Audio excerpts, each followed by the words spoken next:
Welcome to Conversations in a Vintage Shop, a podcast from behind my counter between customers.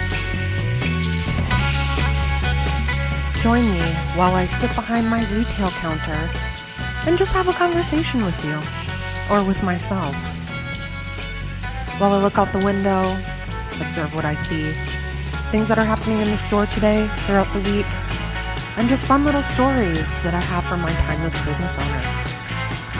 This is something that you find interesting, and keep listening. And I appreciate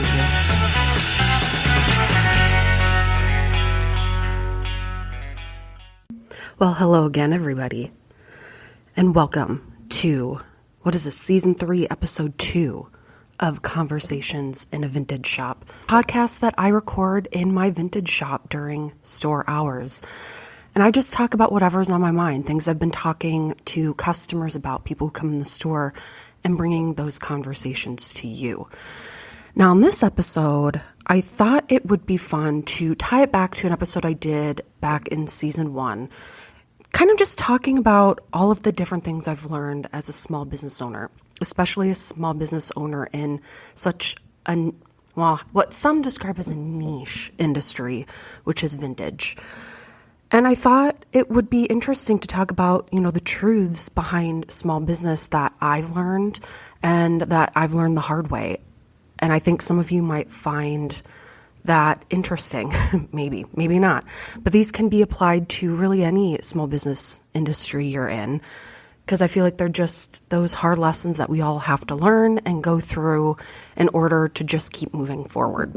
So if that is something that interests you, stay tuned.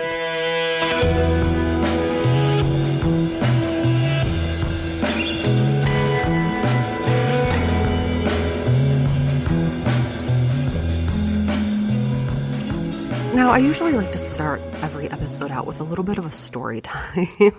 And there's one story that has been developing over the past week and a half, 2 weeks, that I've been keeping a close eye on. And I call this one the story of the solidified vomit. Now, for anybody who's been to my brick and mortar shop here in downtown Fargo, you know that I'm on a main strip, main avenue, which is like any downtown's main street, very highly trafficked, walked, and we have a restaurant, we have a bar, we have, some retail, we have a mixed use of everything on this block. And sometimes, with the two bars that we have on our block, you get people who drink a lot and, do things that intoxicated people do, and that is to throw up in random places. So not long after Small Business Saturday, I think it wasn't that far after that, because I'm recording this on December 6th. I was walking to my car with my partner, and he said that in front of one of the shops, there's this massive pile of vomit just right by this shop's front door. And I thought, oh, that's disgusting. I would hate to have to clean that up, but luckily we have places or a group in our downtown area that you call them and they can come power wash off the sidewalks. It's happened many times. We've had massive piles of dog poop on our block and people have stepped in it, tracked it, and they came and power washed it off. So I thought, okay, well, that business owner is going to have to call them, get it power washed off, and that's that.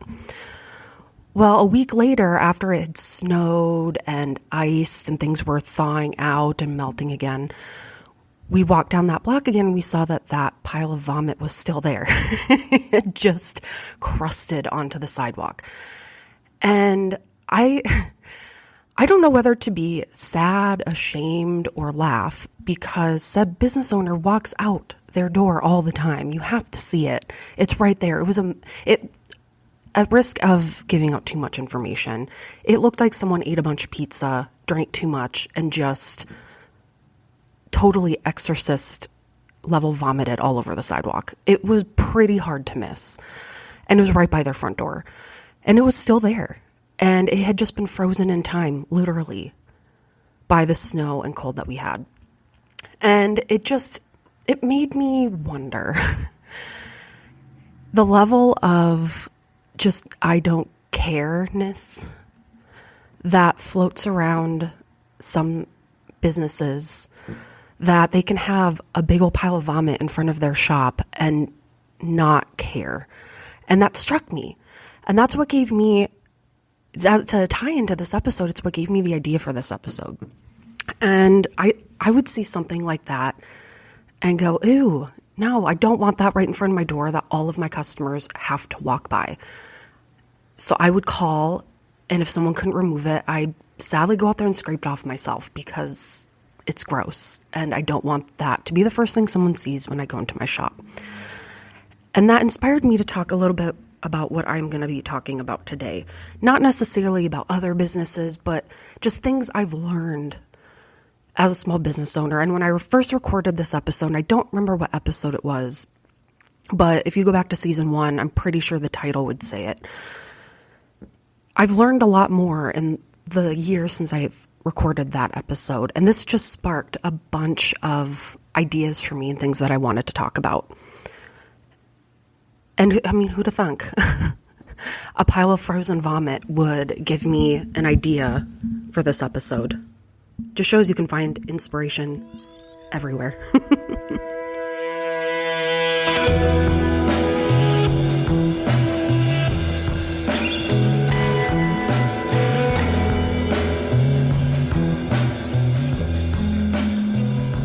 Now, just for context, when I talk about small business, I feel like that's a really big umbrella concept in terms of what my shop is. Technically, my store, which is a vintage and vintage-inspired boutique men's, women's clothing store, would be labeled under a micro business, which was a term I honestly had not heard until a few months ago, which is really, really sad. But my business is considered a micro business, which means that I employ under 10 people. And I just employ myself and maybe hire on a couple of temp people here and there. So when I talk about things, I know that I'm labeled under a micro business, but I still fall under a small business because that is an umbrella category. And I had written down some things that I had noticed lately that I felt more empowered to speak up about now, as opposed to if things like this had happened a year ago when I recorded this last episode. And I'm going to start off on the most recent, which was this past Black Friday and Small Business Saturday. Now, my shop opened originally in 2018, but I didn't become a front-facing brick and mortar shop until February of 2020. And for some of you, you've heard this story many a time, so bear with me. But for those of you who haven't, when I opened February 1st of 2020 in my front-facing main space, it was a month and a half before the shutdown for the COVID pandemic. Now, what that meant for my business was that I had a good month and a half of momentum. We had an event in that month. I really did well for being my first month and a half open as a vintage shop that no one had ever heard of. And then I had to shut down again. And for the next 4 months during the shutdown, I focused on e-commerce, online, just so I wasn't sitting idly. I wanted to keep busy. Flash forward, you reopen, not even just in business, but personally, you're trying to navigate this new world. And it wasn't post-pandemic, it was post-shutdown. And when you hear me say these things, we are still in the middle of the pandemic. As of now, December 6, 2022, it's still happening. We're just post-shutdown. And when I refer to post-shutdown, I mean how my business was after the COVID lockdowns when we were able to reopen again. Now, for that year, it was a hard thing to navigate because there were no patterns. I feel like all business owners, people in general, were trying to figure out what the new normal for life was going to be like. And there is no such thing. We're just all taking it day by day. So that year, it was touch and go, you know. People were required to wear masks in store. We kept that up for a year after the shutdown. And the holiday season, a lot of people did online shopping, which we offered. We were gaining our footing. We were still really new as a business. And, we had people coming out and supporting us. People were very in tune to wanting to see a lot of the small businesses here in downtown Fargo succeed, because a lot of them didn't make it. It was a hard, brutal year. So then you flash forward to 2021. And that was my first full year open as a brick and mortar front-facing business. And Black Friday and Small Business Saturday were amazing. I was shocked at not only how well I did as a business, a new business, but just even on Black Friday. I used to work in corporate retail, and I would always work Black Friday, and it was a nightmare. People were mean. All of you who have ever worked at the mall, in like bigger retail, big box places, Black Friday is the one day of the year that you dread because people treat you like cattle. It's horrible. So I didn't know what to expect. And I thought, well, Black Friday, no one's really going to come in. Small Business Saturday will more be my day. But on Black Friday and Small Business Saturday of 2021, the amount of support from all people coming out on both days was enough to make me tear up. People were so kind. They were so nice, so respectful. I didn't expect that at all. And thinking back, I think people were just so excited to be out again, because at that point, a lot of shops, including myself, had dropped the mandatory mask. It was encouraged, but not required, because at that time, a lot of people, especially my customers, since at that time I was still new, so a lot of people that came in my shop I knew had gotten vaccinated, were taking the necessary steps and precautions. But I think people were just so excited to be out. And that was the first year that I think people thought, okay, there's hope. We can go out, support all these businesses. I believe both those days were really nice days too. So the weather was on our side. People could be outside more. And it was amazing. I was on cloud nine. Now, fast forward to this year, Black Friday, Small Business Saturday of 2022, I know I noticed, and it wasn't just me, it was other business owners I was talking to in any industry, whether it was coffee shop, retail, anything like that, noticed a very big shift in attitude. And I know on Black Friday and Small Business Saturday, again, not as bad as working big box retail. People were not that mean and angry. But I noticed that attitudes had really changed. That the people were coming in were not the typical customers that I would normally see.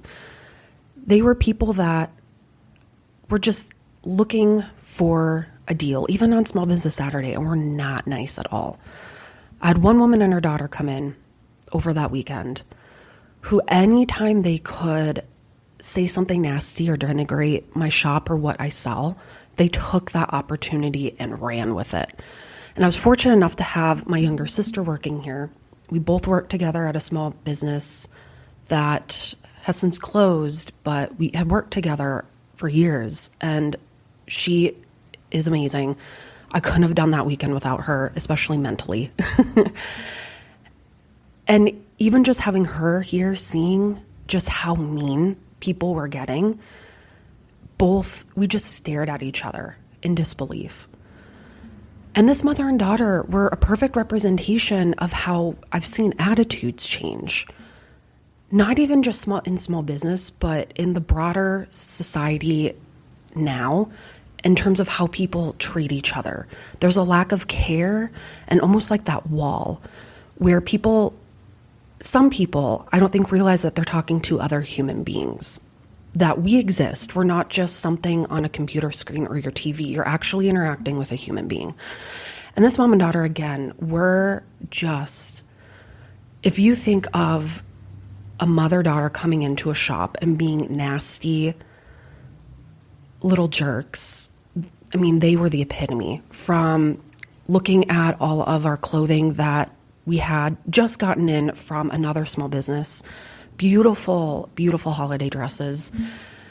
They were nitpicking those and my dressing room, and had actually broken one of the zippers on a dress, and instead of taking ownership of the fact that they weren't being respectful of our garments, they blamed us, somehow forcing them to break the zipper. It was just ridiculous, you guys. And it really shocked me just how big of a 180 it was from the year before, when people were so happy and so kind, and to this year where we did well, but at the expense of our mental health. It was a very hard weekend trying to balance holding your tongue and trying to be a respectful business owner, and then shifting into being a human and wanting to stand up for yourself. So that was one thing that, reflecting back on, had really changed for me, because normally the year prior,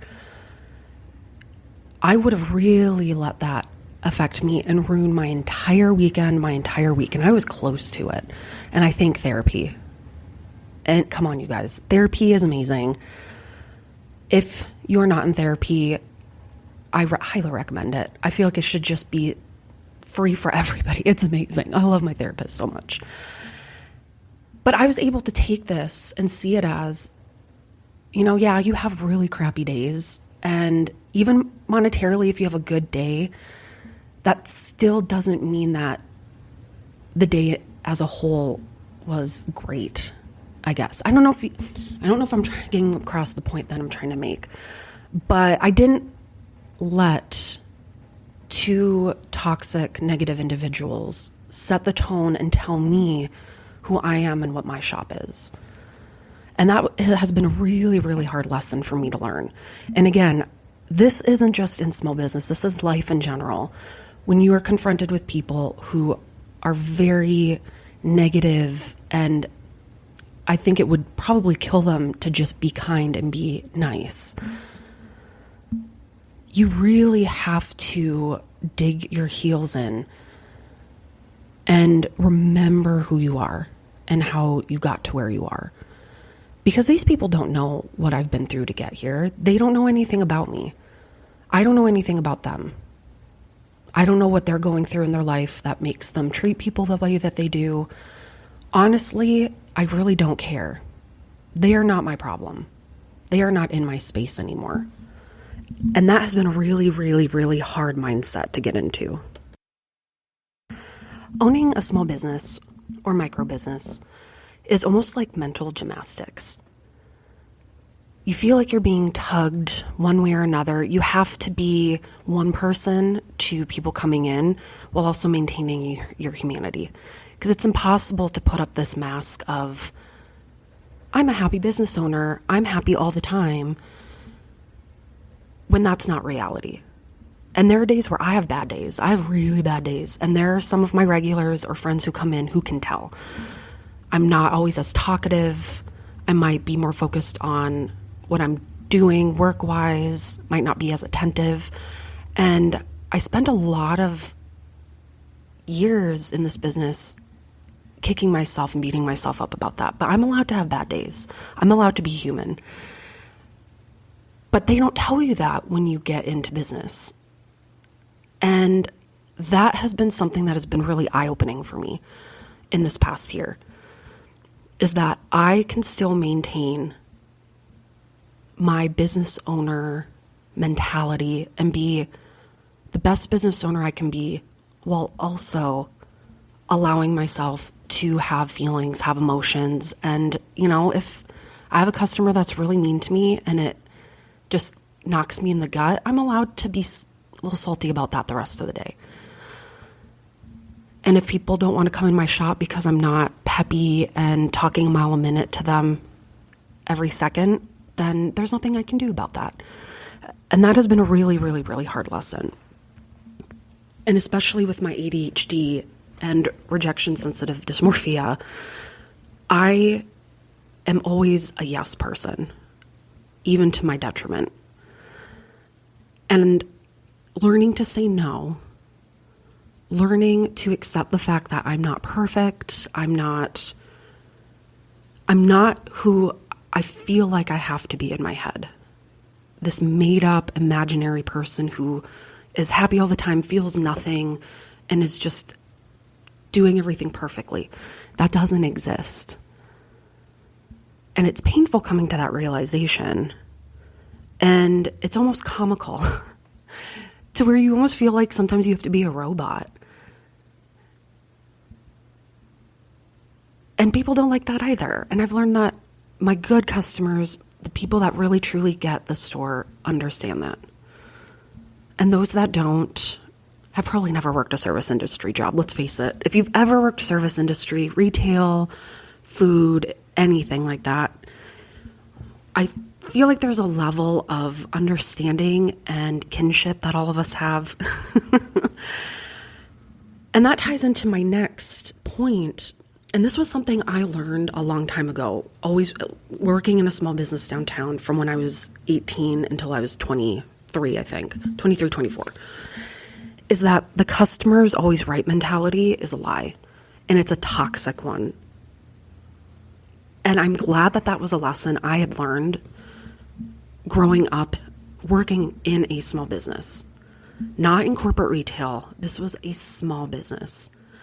And I remember the clothing boutique I worked at all through college, the assistant manager at the time when I was manager had found this article, and if I can find it again, I'll link it. But it was an article titled, "The Customer is Not Always Right." And basically it went through how it's so damaging to tell people, employees, that you have to take a level of abuse from customers just to make a buck, or the possibility of making a buck. No sale is guaranteed, but you still have to take that beating just to make money for someone else. And how a lot of workplaces, and I know talking to my partner who's always worked in some level of customer service, it just makes you feel so much less of a human when you're told that someone can demean you, they can yell at you, they can treat you like this, and you just have to take it for the good of the company. But really what's good for the good of the company is treating the people that work with you, that work under you, over you, well, with respect. Because when you firm up that base and you have a strong base where people feel supported and seen and heard, paid, then you're going to have a better company. Because customers come and go. You can't afford to lose your employees. And that was something that was instilled in me that I always think of. And when I was manager at this small business, I almost went to the extreme where in my eyes, a lot of my employees couldn't do any wrong, which I have to say, a lot of people that worked with me at that shop were amazing human beings and the smartest, most amazing women I've ever worked with. So I trusted them implicitly. But seeing how they were when they had a customer who was really just trying to play mental boxing with them, and to have someone come up behind them and reassure them that you are right. I'm not going to let them talk to you like this. You should not let them talk to you like this. Made them want to work harder and made them actually want to come to work. And I remember, I believe this wasn't even when I was manager. This was way before. But we were working a holiday season, and one of my friends who I worked with had worked the night before and had a girl and her boyfriend come in. And the girl came up and was just angry as all get out because she thought my coworker was flirting with her boyfriend and how that was the most ridiculous thing. And she was so angry, and she thought she should get a discount on what she was buying because my coworker was supposedly flirting with her boyfriend. Now, I didn't even have to know my coworker enough to know that that wasn't true. And when I stood up for my coworker, the look on this woman's face was utter shock that I wasn't just going to roll over and believe what she said. And her boyfriend was kind of standing back sheepishly, embarrassed. But I knew that if I let this woman win, she was going to walk all over us, and she was going to take the this narrative in her head that she created and know that that could be something she could use against us and get something from us. And I wasn't going to let that happen. And again, knowing my coworker, she was in a stable relationship. She's funny. She still is to this day. I'm still friends with her. Funny, beautiful, charismatic, warm. And to me, if that's what you take as someone flirting with your boyfriend, I don't want to know what kind of person you are if someone's just being nice to you. But ever since then, it really showed me the importance of sticking up for the people around you. And you firm up a lot of your relationships to where you don't know what's going to happen in the future. And you shouldn't just stand up for people because you would want them to do it for you and that reciprocity. You should do it because you know it's right. And you should know that nobody should be treated like that, no matter what industry they work in.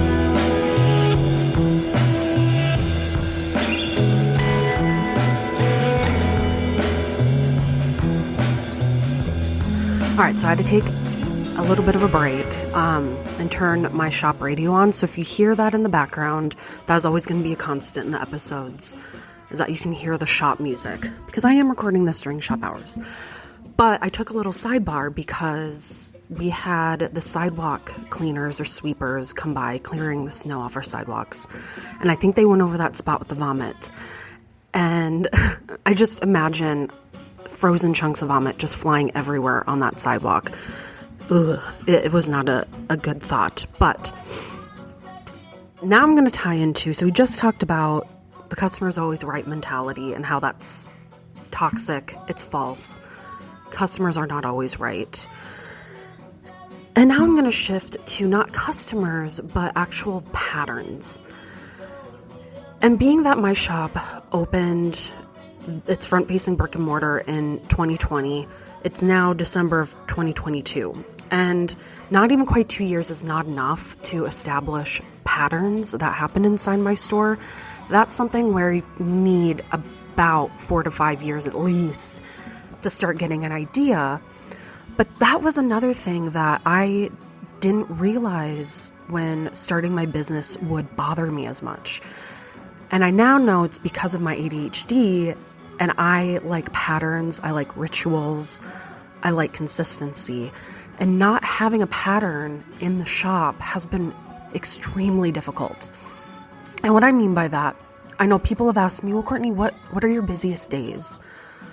And I can never give anyone an answer because every day in the shop is different.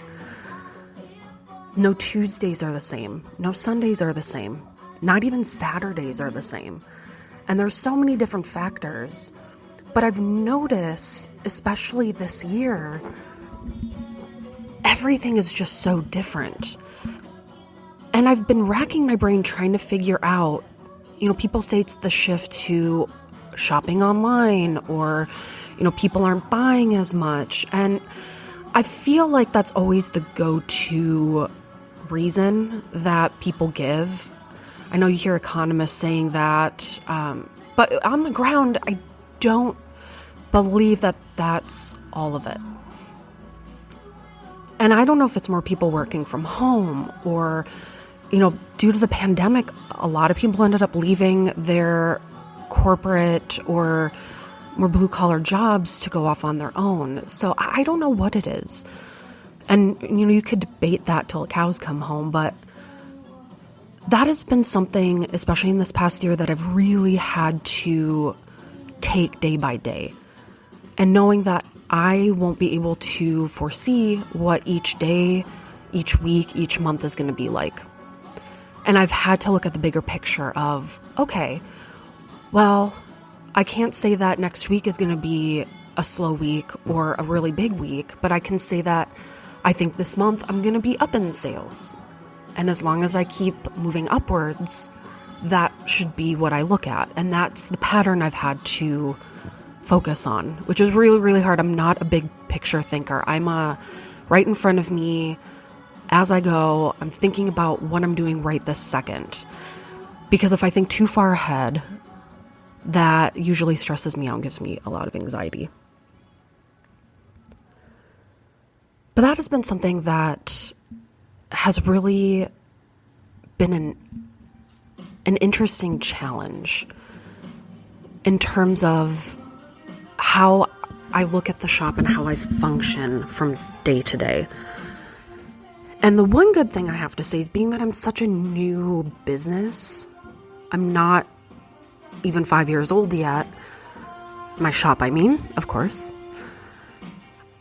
I don't have already established patterns to focus on, which is good because if I were a business that's been around for decades, you have established patterns. And sometimes that can give you more of a troubling or worrying scenario where you see, well, the past 5 years, I've done this, this, and this. And now this year, it's down. Like all my numbers are down. It's on a downward decline. And it doesn't mean your shop's doing bad. It's just every year, it's like a roller coaster. But I don't have those established patterns, so I don't have anything really to look back on, which that has been the comforting thought where I can kind of look at it as, okay, well, I'm always on the up and up because I don't have any prior history. So maybe cheating a little bit, I don't know. But that has been one that has been almost the hardest, is that you can't create patterns where there are none, and that'll drive you crazy. So just taking things day by day and not focusing 10 steps ahead. Something I still struggle with, even during this holiday season. Every day in the shop is different, every single day. And that can be a really, really hard pill to swallow.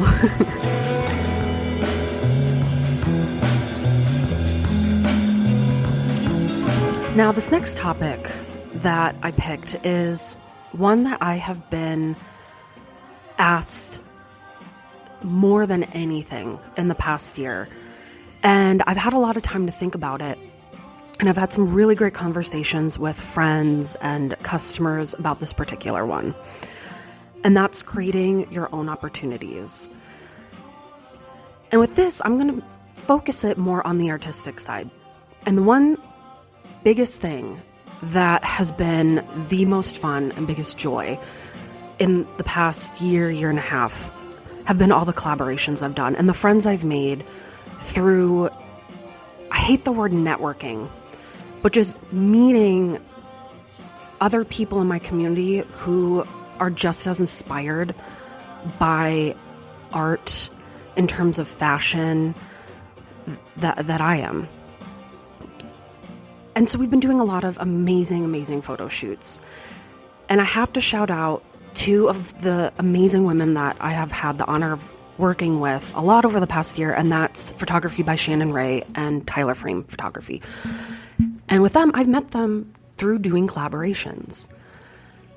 And I'm proud to call them friends and people that I can talk to and bounce ideas off and know that if I have a dumb idea or if I'm not seeing things the right way, I know that these are people that are going to tell me. And I wouldn't steer them the wrong way and they wouldn't steer me the wrong way. And so in these photo shoots, we all started using models, people that I didn't know.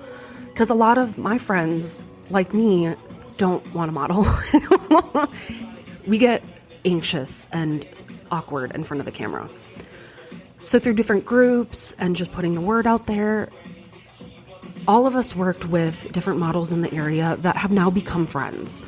And I'm proud that a lot of my close friends right now are people I met through the shop and through doing these shoots. And I often get the question from people coming in, how does one model for a small business or a shop? Or how do I model for you in your store? And the way I like to describe it is I am not a modeling agency. I don't organize these big, intensive shoots. I used to organize some friends and friends of friends together and do shoots, but it was nowhere near like a business. It was just what we did for fun. And when I get ideas for shoots, even like the tiniest little kernel of one, it's through conversations I have in the shop. And the one thing I love about those that have modeled for my shop are they're people that actually know my store, who have been in my shop, not necessarily buy, like, I'm not saying you have to come in my shop and buy something, but just people who have physically been in my store, who've talked to me, who I've been able to get to know. And those are the people that inspire me for my shoots, are people that I know just understand my shop. Not someone who just emails me randomly, I want to build my portfolio, so I want to model for you, which is great. But if you are someone that isn't a fan of my shop, this shop just isn't your style, then it's going to read in the photos. I don't want people to just wear my clothes. I want people to actually be themselves in our photo shoots. And so what I've always had to tell people is that I need to know you. I need to have interacted with you because I build my photo shoots around the people that I am inspired by. And I know a lot of photographers are the same way. If you have someone who's modeling for you who just, they can't be bothered to be there, they're not a team player, they don't like the clothes, they don't like the hair, they don't like the makeup, you can see that. It is blatantly obvious. And people looking at the photos, like customers, anything on social media, you can see that. It reads immediately. So I have had, through talking to friends and even people messaging me on social media asking, well, why don't you ask me to do a photo shoot? I want to do a photo shoot. I do modeling. Why don't you ask me? And this is where I tie back to my ADHD, where if you're out of sight, you're out of mind. If you are not in front of me and we're not talking about something or planning something, no disrespect, you're not in my head. I'm not thinking about you because you're not here right in front of me. Now, I have friends that I've made through these photo shoots who are really good friends who I talk to regularly. And they're always fresh in my mind and they inspire me so much. But that goes back to where create your own opportunities. Now, I have to shout out to my amazing friend Steph, who I met through these photo shoots. And she had modeled for some people I know in this group we were in. And I hadn't met her. But she came into my shop and met me, looked at my shop, and from there, we just connected on a lot of shared inspirations. And here we are. I don't even know how long it's been, but I saw that she really wanted to make the effort to build relationships and build connections, not just because she wanted to build a portfolio, but because she believed in what my shop was and what I did, and just the future of it. Which, isn't that what you want when you're working with people or collaborating with someone? You want them to believe in you as much as you believe in them. That's a true collaboration. It's not one-sided. Everybody's getting something out of it, but they're not doing it for the wrong reasons. And that's why I think a lot of the shoots at the shop have been so amazing and have turned out so beautifully, is that it's a community. We're all people hanging out who've become friends, and now you're just hanging out with friends. You're in a comfortable space. And it's not easy, I get it. Putting yourself out there is hard. When I first opened my shop, when I was in the little basement of the building I'm in currently, I went out on networking sites, I emailed people, I did vendor shows, I did stuff that was outside of my comfort zone. And it felt so weird. But I met really amazing people that I still have relationships with 4 years later because I just swallowed whatever anxiety I had and went out there and did the damn job. And that's my biggest piece of advice. And one thing I've learned is being honest with yourself and what do you want from a collaboration. And that has been something that I've had to learn over the years. I don't just want a pretty picture. I don't just want a photo to put on my Instagram and then move on to the next thing. I want to capture moments where I look back on it and I know they all had fun, I had fun. They were wearing amazing clothes. We got not only amazing pictures, but it was a moment in time that I feel encapsulates everything that I know I want my shop to be about, which is inclusion, having fun, not just being the stereotypical North Dakota shop that I'm surrounded by. I want something different. And if my shop doesn't last, I at least want to look back on these photos and see, well, we did a damn good job while we tried. So if you're out there and you see small businesses, whether it's mine or your favorite shop, and you want to be included, form that connection. Because they're not going to do it for you.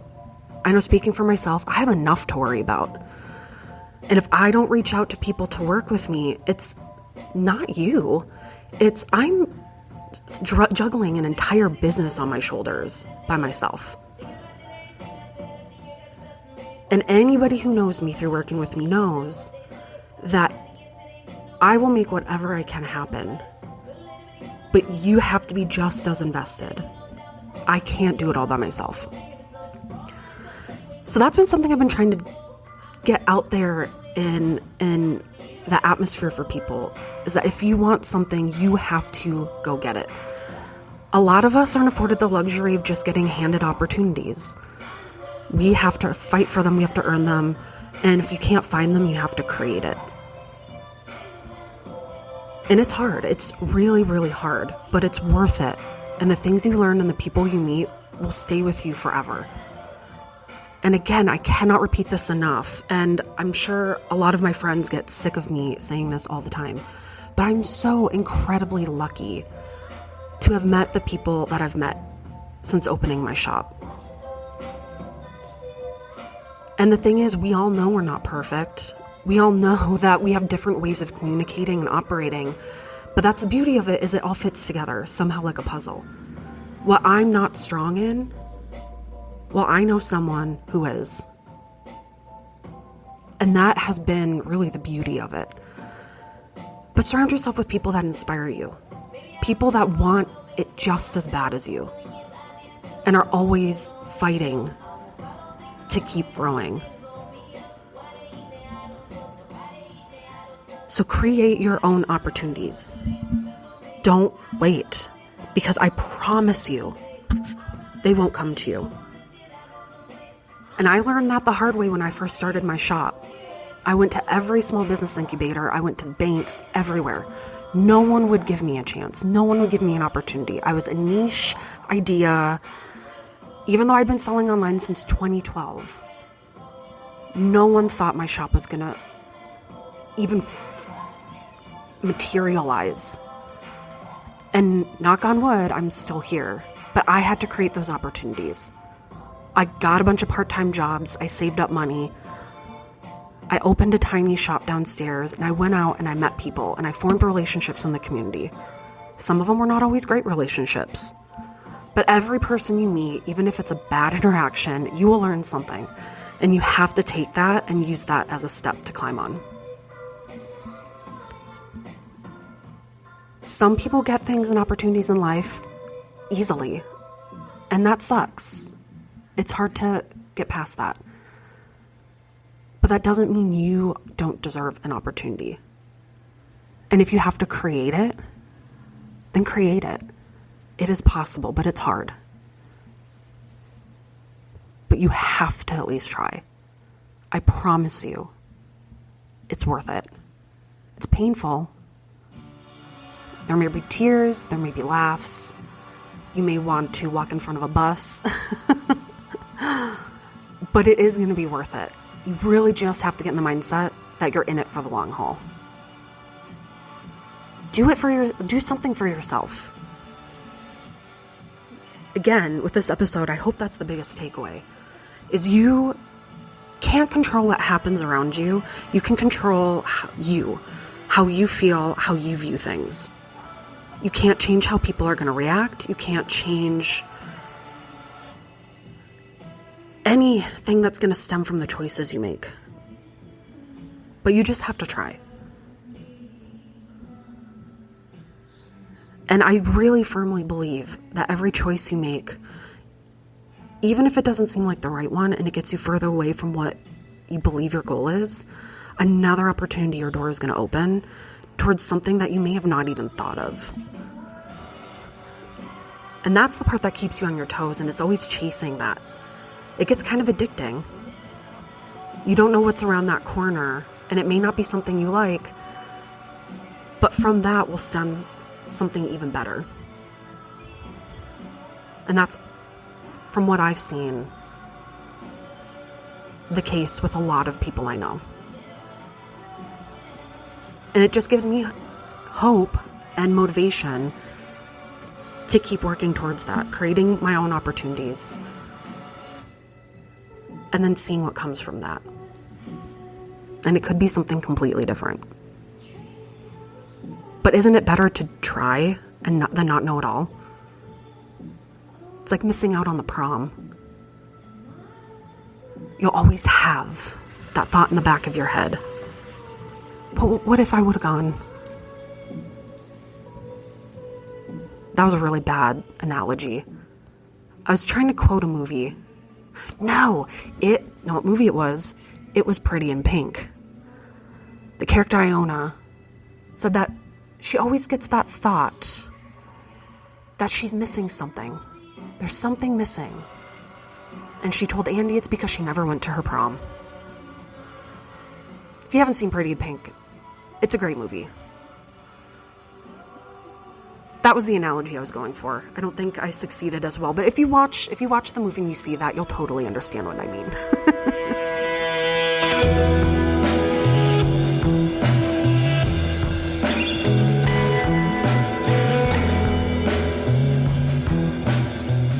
So I feel like the end of that got really TED Talk-like, and I didn't mean for it to get that deep.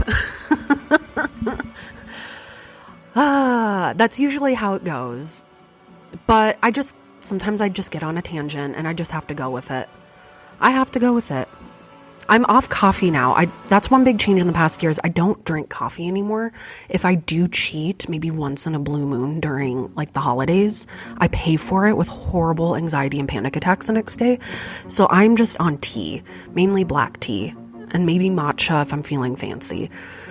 So my train of thought isn't as focused as it could be because Adderall and coffee don't mix. And I learned that the hard way. So now next week, I do know what the episode is going to be for next week, and it has been one of the most requested ones. And I've had those of you out there who listen, and again, I'm shocked anybody listens, so I thank you. I really, really do. But I've had some of you ask when I'm going to do another episode on customer stories, and that is going to be next week. Now, I'm thankful to say they're not as batshit crazy as they were in, was it season 1 or season 2? Again, I don't know. I did one. And thankfully they are not as crazy. I don't have any repeat offenders anymore, which is great because I'd started a Days Without a Creeper count on behind my counter. And I think that kind of chased away the remaining creeps that I got in here. But I do have some that have, gotten through that force field. So I'll chat about it. But I'm happy to say, if you listen to the other episode, from what I remember, none of those people come into my shop anymore. So I feel like that's a win. It's a huge win. But thank you so much again for joining me on episode 2, season 3. And I thank you for taking your time out and listening. I'm sure this one's longer than the one previously, but I guess that's just how it's going to go. So thank you so much again, and we will see you next week for episode 3 of Customer Stories. Have a great week, you guys. Bye.